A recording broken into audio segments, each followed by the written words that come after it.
আমলে কেন? এই যে কথা বলতে গিয়ে অর্ধেক কথা খেয়ে নাও, এটা কিন্তু একদম ভালো নয়। তবেটা কি? তবেটা হলো একটা ঝড় কিছুদিনের জন্য এই কৃষ্ণনগরে আছড়ে পড়তে চলেছে। ওই ঝড় কেটে গেলে আবার ঝকঝকে আকাশ দেখা যাবে। আগে বলো, ঝড়ের গতি প্রকৃতি। আচ্ছা, মন্ত্রী এখনো আসেনি কেন? মন্ত্রী কোথায়?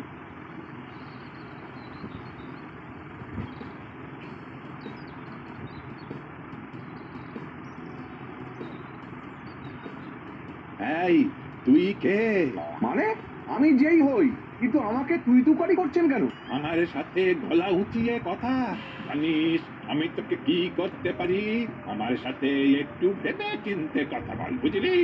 আমি তোর মুখ দেখে বলে দিচ্ছি তুই কে আর তোর মনের মধ্যে কি আছে। আমার মনের খবর জানতে পেরে গেছেন? বাবা, ভাবা যায় না। তুই তো এই রাজ্যের মন্ত্রী, একটা ভাঁড়ের বুদ্ধি